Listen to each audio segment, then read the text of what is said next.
Hi, I'm Dr. Doni Wilson. Welcome to How Humans Heal. And I'm so excited to introduce you to my friend, Dr. Mariza Snyder, today. She is an amazing best-selling author, including the book you see there with her, The Menopause Solution. And today we want to talk about, well, especially fatigue, a lot, what causes us to feel fatigued and burned out, and some of the cool things that Mariza has discovered to help her manage her energy levels because she's a super busy mom as well. Thank you so much for joining me today, Mariza. Yes, yes, yes. I'm so happy to be here. I've been looking forward to this all day. Girl, I put some earrings on and everything. I love it. Oh my gosh, I'm looking forward to it too. And, fatigue is such a common symptom. I think so many of us sort of try to power through the day with enough energy to get the things done that we're wanting to get done.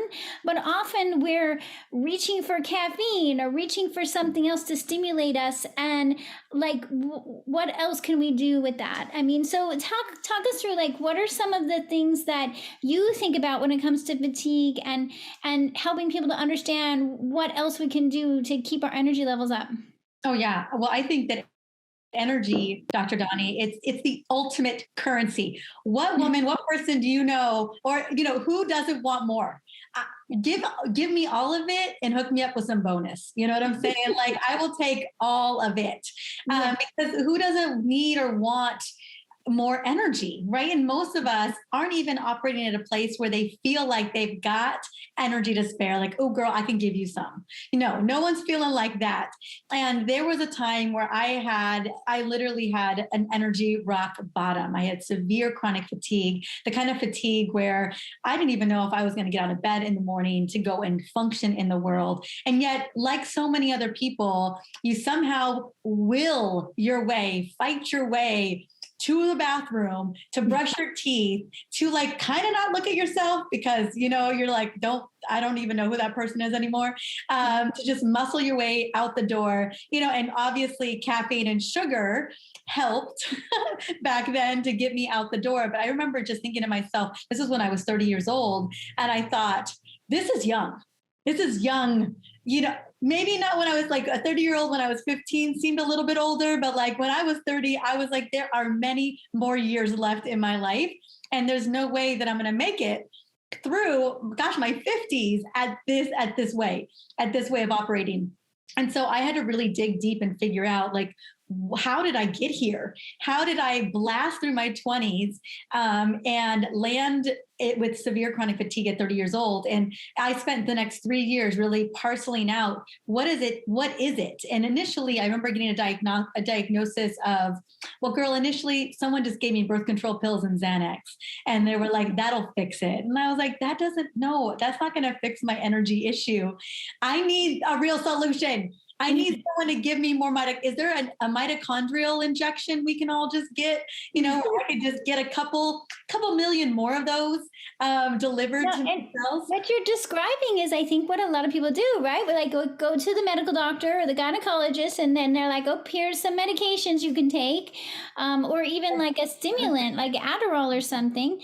And then you're like, "Well, let me go to the IV clinic and see what they can inject me with," right? Like we're searching for how are we supposed to navigate life when we're feeling so exhausted, and we think we're supposed to be able to do it all. Well, what I really discovered, a couple things were my big aha moments, Donnie, which were one, initially I really thought that it was stress, that it was me running as a Tasmanian devil with lip gloss on for as long as I can remember. Even high school, I was racing against the clock. And I was in just this ultimate survival mode. And I would say that was the underpinning driver of how I ended up on the floor, Mack trucked in chronic fatigue mode at 30 years old. But then I was doing some just kind of reflection within the last year or so, because as I'm turning 43 in just a couple weeks, less than a couple weeks. Happy birthday. Thank you. And when we hit these numbers, the 40s, I'm just like, making sure everything is working right. I am optimized. I am a toddler mom right now. Like I'm doing the biggest things for my health. And we're going to talk a little bit about what I found to be the biggest needle movers. But as I was looking back in those 20s and thinking to myself, man, my operating in the stress response system, my being addicted to stress, I don't think was the only reason why I hit rock bottom. The other thing I looked at more profoundly, because I grew up in the 80s, I ain't gonna lie, do the math, 43 reverse. You know, I grew up with Pop Tarts. I grew up with cornflakes and sugar, like All in the the carbs bowl, and it sugar. was viscous. Like we had a huge sugar bowl on the table. We must have kept, I forget, like, what is the big sugar company, CNH? We must have kept them in business personally in my family. You know what I'm saying? We made Kool-Aid every single weekend. Like it was gross, like how much sugar we're consuming. But then in high school, again, I was racing, like name any role that one could have in high school. I had it. It was like you're everything on the list, huh? Soccer player. I mean, in drama, honor society, mock trial, debate. Girl, I was in school in high school from 6:30 a.m. to 6 o'clock p.m. every single day. Like I was doing the most. And I remember ending every single day at high school with a York peppermint patty and a Diet Coke. This was my going before soccer game snack. You know what I'm saying? Oh my gosh. So you're basically running on sugar.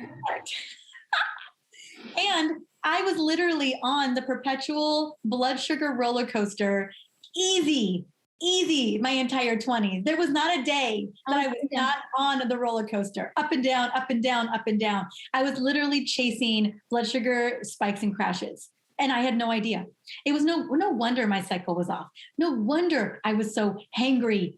I was ready to hurt somebody if I didn't get a snack at 2:30 in the afternoon. No wonder I was lagging in the morning every single day. Eventually, you could only ride the blood sugar roller coaster for so long before your blood sugar just crashes. And I think that was the culmination of I had been riding this stress train and then feeding the stress monster with York peppermint patties and diet soda. Oh my gosh. Now you can look back at it and laugh, right? But you're like, what? Of course I felt bad. Of course I was going to fall apart at 30. Of course my hormones didn't work anymore. Of course my menstrual cycle was all over the place and I had the worst PMS symptoms. Of course I was struggling. And I see I'm not sure how often you see this too, but so many women, so many lab reports really speak to the same thing. We are trying to self-medicate with whatever energy substrate we can get our hands on to just get through the day. Yeah. And often not realizing that we're constantly triggering up our stress response system. Yeah, even with the blood sugar roller coaster, it's just like then you're just like then the cortisol is following right behind with the cortisol roller coaster, and it's just and it feels good for a little bit. At first, it feels good. At first, you're like Superwoman. At first, you're like, look at all these lists I'm checking off. Look at all the to-dos I'm handling at first. But there's something in you that says, you know what? This is not sustainable. And I really hope that people are listening to this today who may be experiencing what I experienced for well over a decade and are thinking to themselves, yeah, I don't know if this is going to be sustainable. It's not. And I just don't want you to get to the breaking point that I got to. 35 pounds overweight, severe mood swings, PMS symptoms, couldn't function, couldn't wake up, really couldn't even serve my patients because I was too tired. I remember taking naps multiple times during the day in between patients because I was just so tired, right? Yeah, that's the thing. And it can cause, not just energy fluctuations, but mood fluctuations. I see it so much like a person might be diagnosed with bipolar, for example, but it's so much of it comes down to blood sugar fluctuations. And so sometimes if you're listening and you know there might be a diagnosis, but we're gonna look at it as what's really creating those symptoms and how much of it could be from blood sugar imbalances, whether it's from what you're eating or drinking that might be high in sugar or other things, like even cortisol levels can disrupt blood sugar levels. So it becomes this complex web of that ends up creating like you're saying, mood, hormonal, and weight gain. So how did you How did you break the pattern, Mariza? I mean, I know I'm excited because I know you've been using these wearable devices to help you. There she goes. So I'm on a continuous glucose monitor. Well, the first thing I will tell you, Dr. Doni Wilson, I did all the things. I am a straight A student. I'm a great student. Obviously I'm just in survival mode. So I check all the boxes. I'm like, give me the protocol. I will follow it to a T. But what I didn't realize is that a great underpinning of what was happening to me was a lot of my adapted responses as a child. I have a lot of severe childhood traumas, childhood abuse, and my little Mariza learned a lot of adapted strategies and a lot of survival strategies. Little did I know that I was just operating automatically in those strategies, and that they were ruling the roost, like they were controlling my actions. And society really well rewarded me for my driving myself into the ground. So I kept getting all these accolades, and I was obviously whatever Mariza learned at 5 years old or 10 years old, man, it's working for me. So let's just keep doing it until it didn't. So the first thing was identifying that I was being driven by a lot of adapted trauma triggers or adapted trauma behaviors, and I had to start cleaning those up. And I'm so glad you're mentioning that, because it's true. Like sometimes it's those points in our life where we go, why am I doing this to myself? Why am I pushing myself so hard? Why am I so driven to do more and being willing to take in substances to try to get where, to do what? Yeah, and we start to realize, oh, this is how our nervous system was trained from a young age, and what do I do about that now? Yeah, exactly. And this is as you know, and I know you talk about a lot about this is a whole different conversation. I really want to do focus on blood sugar hacks today, but I also wanted to just be real of like, there was a deeper driver. The reason why I ended up on the blood sugar roller coaster were trying to operate, and it had everything to do with self-worth or a lack thereof, or it had everything to do with a lack of self-love as well. And I had learned from an early age that my productivity and my success and my next dragon slaying, whatever that was what allowed me to feel worthy. And so again, same as me following the protocol to a T, it was still the same behavior. And so what I found in those 3 years is I kept landing back on the ground, even though I was doing the yoga and I was eating the foods and I was doing the things. I was checking the boxes, but I was doing them the same way I'd always done everything. So I used to have a phrase that I said that I'm retiring. It's how you do one thing is how you do everything. And it's a success phrase. And it was really how I operated. Like how I show up here is how I show up everywhere. And the other one that I'm retiring is the standard is the standard. And the standard's high, and so that caused me a lot of disruption in my relationships, because my standard wouldn't necessarily be my partner's standard, and that standard wasn't good enough, and so yeah. Had to kind of like and that's the thing. Sometimes we have to relook at some of either our beliefs or our kind of like these defining phrases that sometimes is in the back of your mind. And sometimes you don't even realize, like, until you kind of stop and say, and someone says even to you, what is really motivating you? And then you realize, oh, there's this phrase in my head that I chose way back when, and I just keep going for that. And then you start to reevaluate and go, is that even true now? Is that actually serving me? No, well, definitely that's the real question. Is it really serving me? Is what worked for me then even working for me now? Or is it actually a massive disservice? And it's 100%. Gosh, no one wants to live by that standard. Not even me anymore. You know what I'm saying? Like my body can't even do it anymore, let alone, operate. And so, yeah, it's really looking at those belief systems, looking at those things that like are driving you to feel worthy. And can't we just feel worthy just being who we are? Just being present on this earth, that you're just a gift as you are. And I know that feels so easy, and it's such an easy thing to say, but like to really embrace it. It's one thing I think we all deserve to embrace. And I think you're making a really good point that likely behind a lot of addictions, whether it's an addiction to sugar, addiction to stress, addiction to whatever we might want to come up with, it comes back to how do we be more accepting and compassionate of ourselves and self-loving, as you're mentioning.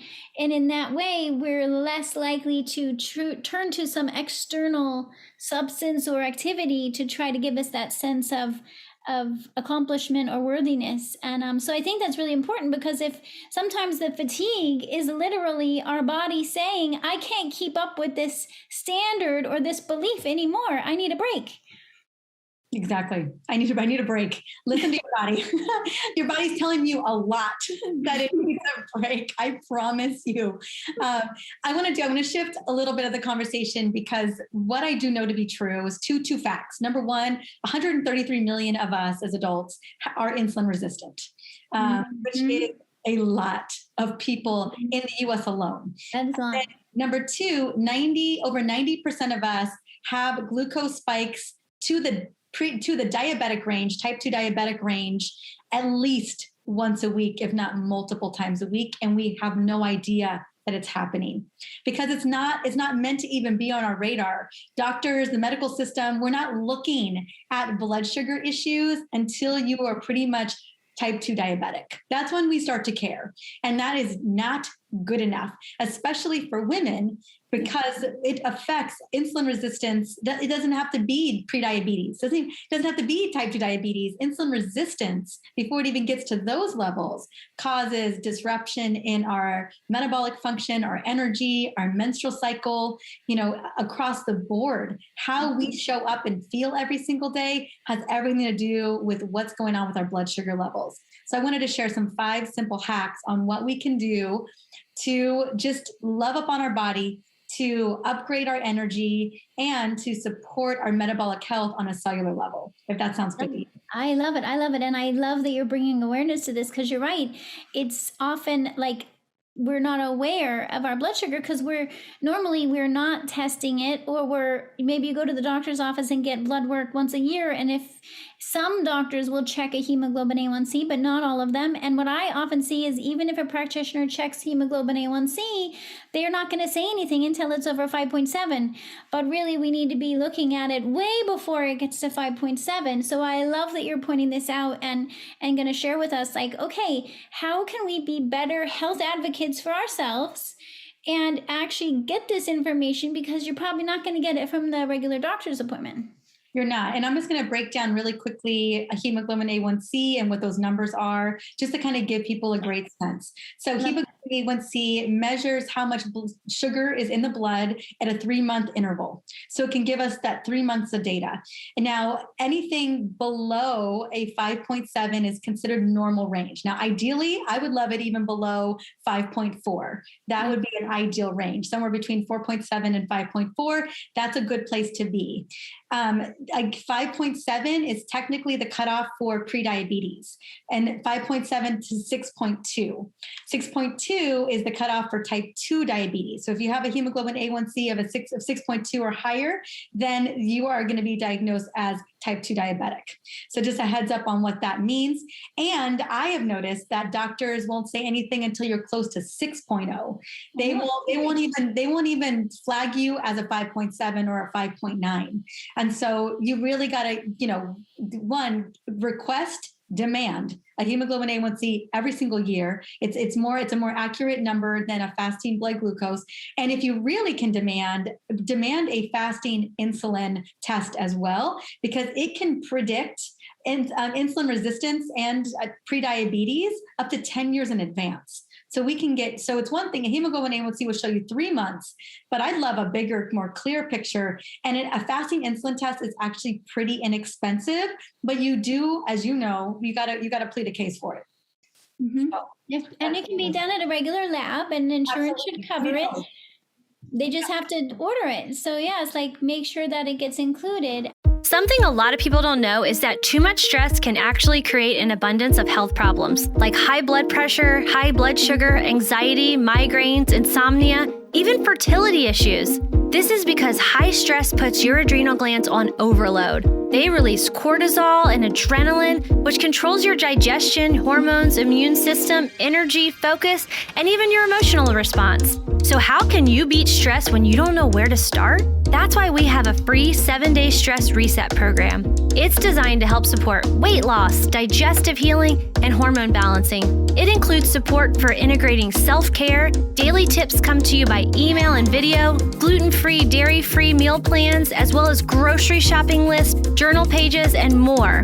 This free program will help you beat stress and put you on the path to wholeness in your body. Get your plan now for free at drdoni.com. And then talk us through the continuous glucose monitor.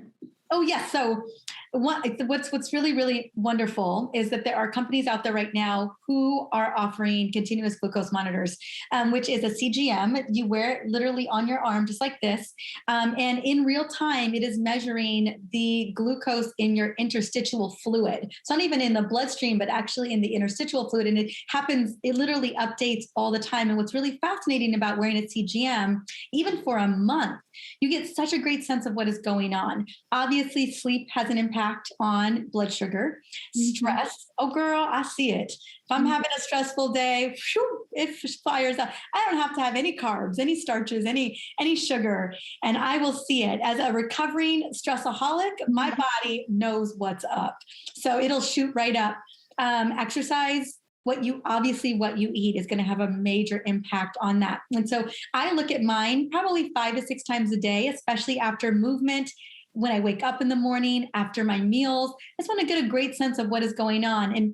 And what we've learned in studying continuous glucose monitors in people who are non-diabetic, people who are not even maybe insulin resistant, we've learned a lot about metabolic health. So based on those findings that are actually continuing to be updated, because it wasn't until recently that people outside of having type 1 or type 2 diabetes were able to get their hands on a continuous glucose monitor.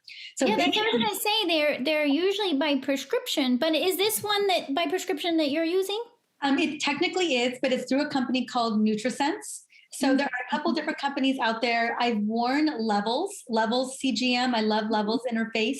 But NutriSense reached out to me and they wanted to have me give it a go, how their interface worked. I love both of them. I think they're both great. NutriSense was only available and not in beta. Levels was only in beta up until a couple months ago. So now they're both available. And as long as you sign up, they will get you prescribed and you can start tracking what's going on with you. And they're super easy to apply. I help people over Zoom apply them all the time. So really easy to do. It doesn't hurt. In case you're wondering, doesn't hurt at all. And like my mom wears one, my husband wears one. I have all kinds of family members wearing them because it's such an insight on what is going on with your body. Now, note that it's bio-individual because it is on your body. But there are some general trends that we have taken from tens of thousands of people who've been wearing them now for quite some time. So based on those trends, I would love to share the 5 hacks that I not only have moved the needle for me, but for so many women that I've been taking care of. Absolutely. Yeah, we want to hear them. All right. So number 1, the first hack that I love, and this is an easy hack. Again, just start with one of them. See which one, and then start. And guess what? You don't need to wear a CGM to apply these hacks. You don't need to know. And if you want to know if you're on the blood sugar roller coaster, there's 3 major symptoms. 1, you are hangry earlier than you think you should be. So if you had breakfast and then at 11 o'clock, you're about ready to chop somebody's arm off, then that means most likely there's a good blood sugar situation going on, a blood sugar spike and crash. Number 2, you have crazy cravings. And I'm talking about not at breakfast, lunch, and dinner, like clean breakfast, lunch, and dinner. So before lunch, that 2:33 p.m. crash or that late night snack you got to get in before bed, that's a good chance that blood sugar is also deregulated. And then the third one is lagging energy. Now, remember, there could be a deeper root cause there, but you may be on the blood sugar roller coaster because of that deeper root cause, like I was. And so a good sense, if you're lagging at 2 o'clock in the afternoon, or you're lagging when you get up in the morning, you're most likely probably on a blood sugar roller coaster as well. So those are the 3 major signs and symptoms. Check yourself. And then here are the things that you can start doing. Number 1 is start every breakfast, every day, with a savory breakfast. Throw away your oatmeal. I know you're thinking everyone's told me it's heart healthy, it's diabetic healthy. It is not. It is not. Throw away the vanilla lattes, the mochas, whatever. I mean, liquid sugar, it's going to raise your blood sugar real fast, like real fast. Muffins, bagels, croissants, basically anything that's starchy, a fruit smoothie or a fruit yogurt. All of this standalone is going to just spike your blood sugar. And here's the thing about spiking your blood sugar in the morning. It sets the tone for the rest of your day. You've been fasting for 12 hours, right? And the first thing you put in the system is sugar. Ooh, girl, I'll tell you what. And this is the thing is this is what in America we think of as breakfast is all of these sugary carb filled things. So you're going to need to go outside of what a normal breakfast is. No more cereal. Do you know the number one cereal is Honey Nut Cheerios? Because it's heart healthy, cholesterol healthy, and it's, I forget, the 3 promises. Oh my gosh, I know, it's like craziness. It will spike your blood sugar. There is nothing heart healthy about Honey Nut Cheerios, let me tell you. Do not do it. Do not do it. It's like half a can of soda in a serving. Anyway. Now you're going to think of Mariza and I saying this to you. As soon as you go to eat your Honey Nut Cheerios, you're going to be like, here's Dr. Doni and Mariza saying, don't eat it.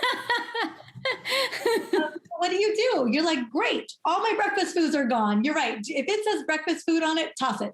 Okay. So it's going to be, what we do, it's leftovers. We make enough food the night before or 2 nights before for leftovers. So today my leftover, I had a lamb burger with a Greek salad. And so, yeah, you're thinking, veggies for breakfast? You're darn right. I'm talking about veggies for breakfast. So healthy fats, clean protein sources, lots and lots of fiber. Fiber is literally 50% of the obesity epidemic. That's how we fix it, is a lot of fiber. So again, leftovers, or think omelets, think a protein shake with some greens and some healthy avocado and some healthy fat. Those are the types of things. These aren't they're going to keep your blood sugar stable. It's going to set you up for the rest of the day. I promise you, you will not regret this if this is the one thing that you do. And when we spike our blood sugar in the morning, it can take up to 48 hours to recover from that spike. That one spike, it's crazy how much it has an impact, and none of us do this.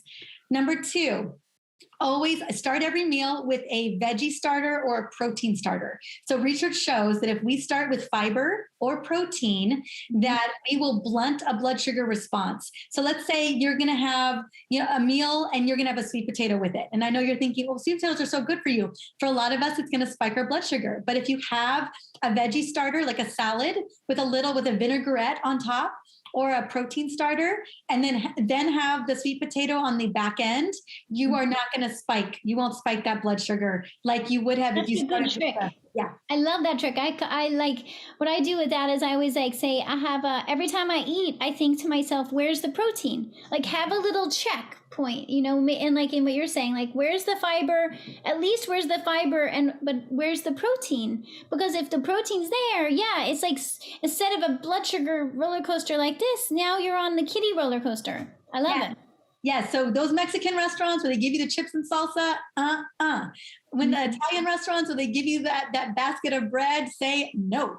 It's when we set ourselves up for highly processed carbs like chips and bread out the gate, there's nothing to blunt it. There's nothing to stop that from going straight into the small intestine and spiking your blood sugar. It will every single time, which leads me to number 3. And I'm not saying cut the carbs out by any means. It's just being strategic about them. Especially as we get older, we're just more insulin resistant. Next, I want to talk a little bit about dessert. So we just threw dessert out for breakfast, right? Because all the things that I talked about was dessert for breakfast. Packaged as breakfast food and Honey Nut Cheerios. So we do not want to start off our day with dessert. And we don't want to have a dessert for snacks. So Kind bars, protein bars, I've tried all of them. They spike my blood sugar every single time. And I have not found a protein bar that will not do that. It's because it's processed. It's a processed product, right? It's going to spike your blood sugar. So if you're going to have dessert, have it after you've had the full-on protein, the healthy fats, the fiber, then have the dessert. And my favorite dessert is we make our own coconut whip with a little bit of cinnamon, no sugar added, just cinnamon. And then we'll top it on top of some really yummy berries. So cherries have been my favorite this summer. And again, If I do it after this really protein rich meal, some salmon, a big salad, healthy, yummy fats like olive oil, and then I have my cherries with my whip. No, a little baby hump, a little baby, a little hill, not a spike, incredible. So that's the thing. So if you're going to have dessert after lunch or after dinner, the best time is really after lunch because you're still in metabolic burning mode, your thermogenic mode. In dinner, I don't know about you guys, but for me at night, I am way more insulin resistant and I will spike. So I eat dinner earlier and I try to be really mindful of really focusing on the fiber, the protein, the fats. Yeah, and we don't realize, like, a lot of times in the United States, especially, our dinner is a bigger meal with more carbs, right when our insulin is least effective. It's like, what are we doing to ourselves? Yeah, it's like, but the thing, I love the word strategic, because once we understand how this works, we can actually set ourselves up for success by just making these choices. Yeah, what we eat is so important, but how we eat it is so important, especially for women as we get older. I know I'm insulin resistant and I have seen it on the CGM so many times. I know what's up. And so I just move my eating when my dinner time window, we try to eat before 6 p.m. and it makes a world of difference. So especially if you ever get a chance to wear a CGM, you can get a sense of things. Like if I eat past 7, man, it's a whole different ballgame. Okay, I'm on number 4, walking after meals, especially lunch and dinner. So I talked about that lunch, that little dessert. Take a 30-minute walk or even a 15-minute walk, and you will watch that curve flatten all the way out because your muscles are going to suck up all of that glucose. They don't need insulin to do that job. Mm-hmm. And so one of the things I always recommend that if there is any time to walk, it is after dinner. Mm-hmm. Always after dinner. So we take a walk to the beach every single night after dinner. We aim to be done by 6:30. Kingston goes down at 7:15. So we do our little walk between 6:30 and 7:15. We fit it in. It's usually 25 minutes, give or take. And my husband and I, when we've been wearing our CGS, our continuous glucose monitors for a long time now, and we just watch. That little curve will start to go up just a little bit and then it'll just come right back down. Walking is probably one of the most powerful things that you can do. Also one of the most easiest and relaxing. It's a stress reducer. It's great for digestive motility. There's so many side benefits to just walking, connecting with nature and with your partner, your family. It's one of my favorite things to do every single day is taking a beach walk with my family. And then last one, number 5, is going to be consider a circadian fast. So dinner is the last thing that you eat. Okay, you get your 3 hours before bedtime so that you really get that restorative sleep. And then within that, so let's say you finish dinner at 6 o'clock, then that 12-hour fast comes up, that circadian fast at 6 a.m. Now, I'm not even up at 6 a.m. I'm not going to lie to kick it. I'm up at 7. So we don't start doing breakfast until 7 o'clock. So usually my fasts are about 13 hours. But I find a circadian fast for most of us who do not have major adrenal issues or stress issues, we can tolerate it, but figure out what works best for you. Really, we just want our body and our mitochondria to just get a break. Yeah. So that it can repair and restore, and we can stabilize that blood sugar throughout the night. So that's my last recommendation, my last hack. I love it. And I love how you're emphasizing that it really needs to fit for each individual and to be listening to your body and know how your body's responding. If you're first trying out some of these things, try them one by one, observe how it feels to you, make tweaks for yourself, but to just realize, hey, these are some of the things that I completely agree with you, Mariza. Those same things have helped me with my blood sugar balancing over the years. So I completely agree. And I love those 5 tips for just saying, hey, and you've even measured it with your glucose monitor, but you also tell us about this other device that you've been using that you like for helping manage your energy levels. Yeah, so I also have a Whoop strap on. My husband got it for me for Christmas last year. He had been wearing one. And, we have a toddler. Sleep hasn't been great. We've been co-sleeping. I'm breastfeeding still as well. That's why I keep my fasting at a smaller window because I'm still breastfeeding. I always want to be mindful of that. But he finally got me one. But I was like, I don't want to see my sleep score. No one wants to see that. And I said, I want to see my recovery score, because I was hurting a little bit in those years, or that first year. So finally relinquished, put it on. And what's so cool about the Whoop strap is it measures 3 really critical things, at least I feel like. One, it measures your recovery. So it gives you a recovery score every single morning, from 0% to 100%. And that really tells you what you've got resilience for that day, what your body battery is, your body, and I call it like my energy tank. And so depending on my recovery, let's say I was planning to do a big Peloton ride with Robin or with Cody Rigsby, whoever it was. And if I have a 25% recovery because I was up a lot that night with the baby, I ain't doing that. Not a good day for that. Yeah. I'll see that. You want to see a spike on a CGM, you over exercise. And you have no recovery. You're going to feel that. And so it's a walk day. It's a yoga day. It's a dance party day. It's a much different kind of day. It's a really like be gentle with myself day. Mm-hmm. Also, it gives me a sleep score, as I mentioned. And it's really nice to know like 85%, 95%, 55%, and so it really gives you a good sense of like what you've got capacity for. And then it looks at your heart rate variability, which is so, so important when it comes to stress resilience. And there are definitely days. It's amazing how much sleep really impacts these numbers. And depending on how good of sleep you had or how well you treated yourself the day before, your heart rate variability number is going to be great, or it's going to be pretty crappy. And so it just, again, this information, what I love about it, it's real time. Every day it gives me real time. And it really tells me, it'll even say, it also measures strain, like how hard you can push yourself that day. And if everything else is in the crapper, it's going to be like, you can do a strain of like 7 or less. Like that's what you've got in the tank for yourself. But days where you're really rocking it out, you got a great sleep score, your recovery score is in the 90 percentile. It's going to say, you know what, you can hit it hard. Like get the weights, do big things today. Like you can do big things. And so it really kind of tailors you to see what you have the capacity for that day. And it really gives you permission to like take it easy, because without that information, Doni, I'm not going to lie, as a recovering stressaholic, I'm still known to push, and now that I've got this information, it's major feedback. And I really, really listen to it, because I want to be my best self. I want to be my best mama self, my best wife self. And I know that if I listen to these amazing wearable devices, I can really feel and optimize my best self. And this is the thing is sometimes it helps us to have an external measure as much as we also want to, you can even use that to help you become more aware of the internal signals, right? Because you could look at this and you could say, hey, is what this device is telling me, can I feel that on the inside? And you start to even helps you set your own calibration of yourself, I find. Do you see that too?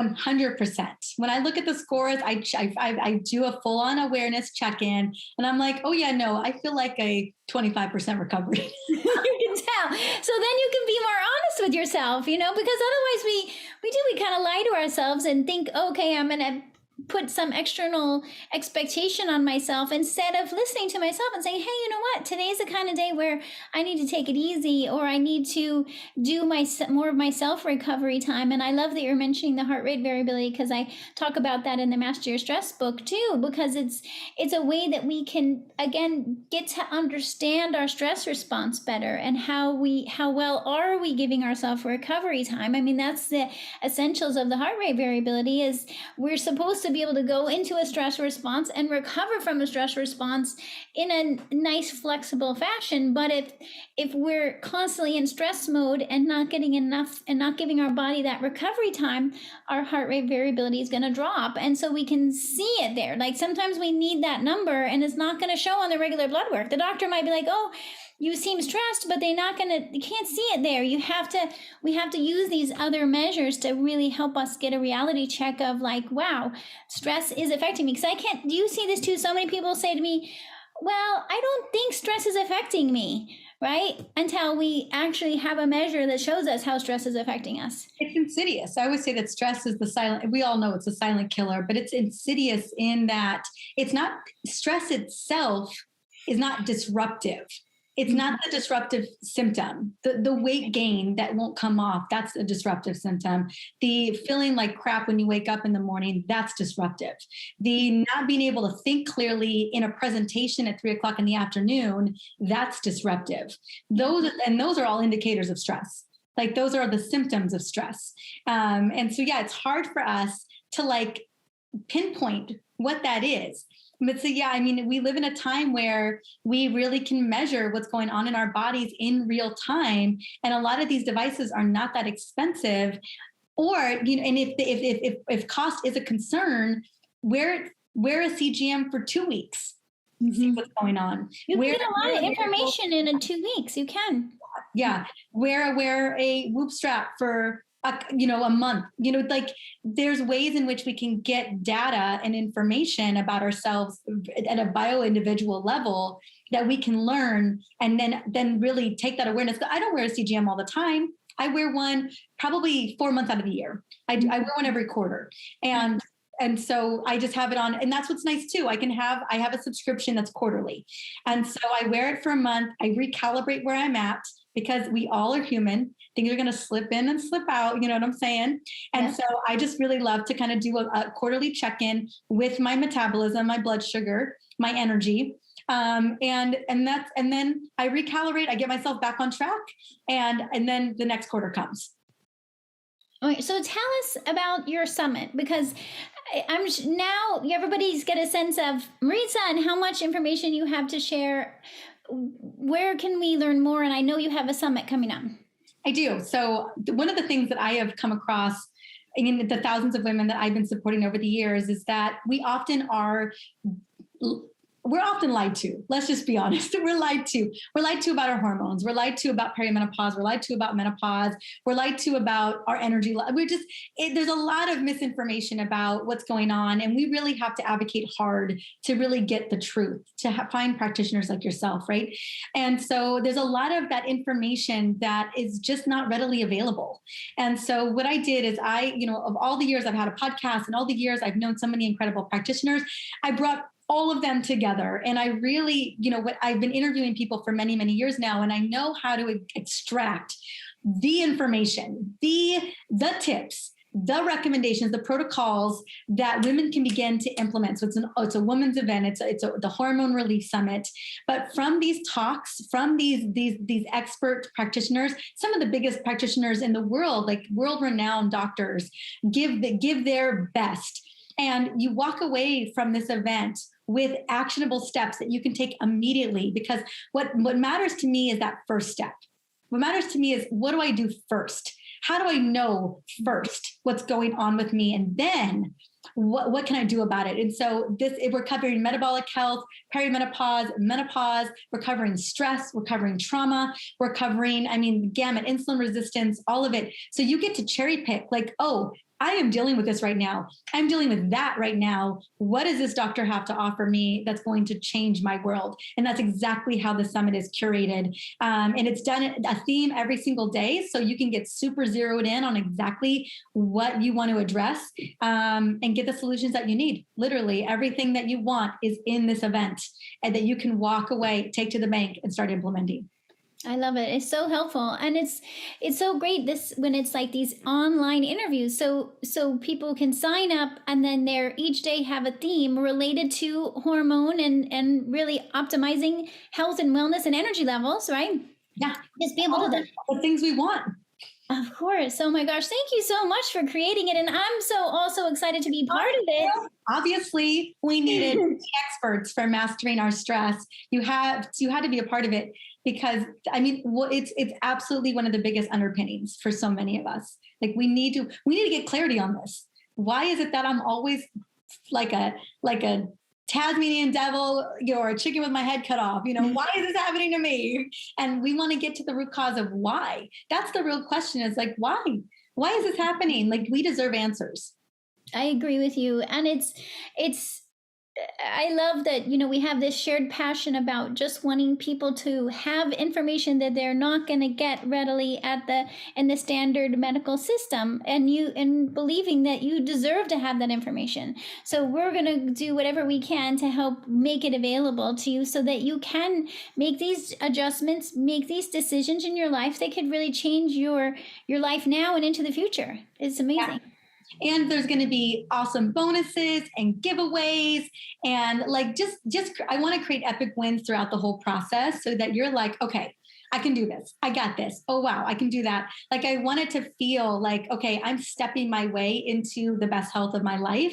And it's done with such ease and grace. So everything that I did and we curated for this event was really how to stepstone you into your best life ever, your best energy ever. And so you're gonna experience a lot of those wins throughout the whole event.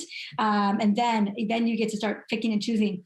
And I love that there's so many great books out there. We've got great books out there, but I'm like, how do we condense those, right? So we don't have to read so many books. I love reading. I read a book a week, so I love reading, but I wanted to take the best of the best. And so that you can imagine Dr. Perlmutter's best book, Dr. Doni Wilson's best content in her book, Dr. Annika Becca's best content in her book. Like, that's what we're doing is I'm like, give me your best stuff. Give it to me. I love it. I love it. That's what it is. And I know you have your link, so we'll share it and get you all set up. Definitely. And of course, if anyone who would like to follow more amazing content from you, they can go to drmariza.com, right? drmariza.com. And I know also I'm always following you on Instagram, but is there anywhere else that people should be watching out for you to learn more? I would say the podcast. The podcast is one of the biggest women's health podcasts out there. It really gets into the nitty gritty. If you feel like you've been disillusioned or the truths of things are not happening, like I have a whole episode recently where I break down every type of birth control and all the side effects, what's in them, how they impact your hormones, what it's doing, like what to be looking out for so that you can make an educated decision. Like, I wish someone sat me down and was like, here's the deal. These are what these do. This is how it may impact you. Now you have an educated decision to make. So that's the kind of content I love creating, is like the nitty gritty, like the conversations we're not having, I'm having on the show. The Essentially You podcast. Yes. And I'll definitely put the link down below. Oh my gosh, thank you so much. It's so fun to get to talk this through with you. I really appreciate all of your insights and you make it fun, Mariza. You make talking about health fun and real. So thank you. Thank you, honey. Thanks for listening to How Humans Heal. If you liked this episode, leave a rating and a review. And for more resources, visit drdoni.com.